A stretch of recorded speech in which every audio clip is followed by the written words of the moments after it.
سورة، أنا بعلم عليها بهايلايت أهو. سورة إيه دي؟ سورة الجن. وأولها إيه؟ بسم الله الرحمن الرحيم. خلاص؟ ده دليل على أن سورة الجن هي كلام الله. بسم الله الرحمن الرحيم.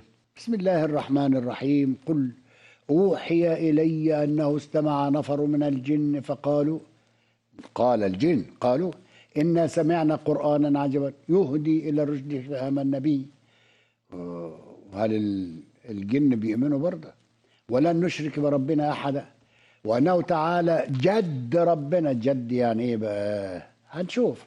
ما اتخذ صاحبة ولا ولدا، وأنه كان يقول سفيهنا على الله شططا، وأن برضه كلام الجن، أن ظننا أن لن تقول الإنس والجن على الله كذبا، وأنه كان رجال من الإنس يعوذون برجال من الجن فزادوهم رهقا، وأنا لمسنا السماء فوجدناها ملئت حرسا شديدا وشهبا، وأن برضو الكلام للجن كنا نقعد منها مقاعد للسمع فمن يستمع الآن يجد له شهابا رصدا.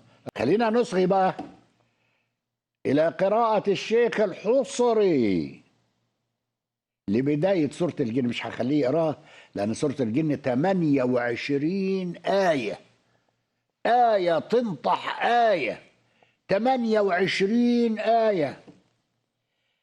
مش هخلي الحصري يقراها كلها رغم انه مرتل، ما هواش مجود يعني، لكن مش هخليه يقرا كله. هنقول المطلع بس، وبعدين انا هقرا لكم بقى سورة الجن وما فيها. اتفضل عزيزي المخرج. بسم الله الرحمن الرحيم. قل أوحي إلي أنه استمع نفر من الجن فقالوا إنا سمعنا قرآنا عجبا. سورة الجن بتتقري زي بقية الصور كلها القرآنية. يهدي إلى الرشد فآمنا به ولن نشرك بربنا أحدا.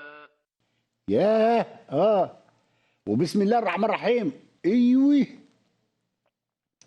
بسم الله الرحمن الرحيم من الشيطان الرجيم والجن اللعين. ايوه سمك، لبن، تمر هندي، شكلانس.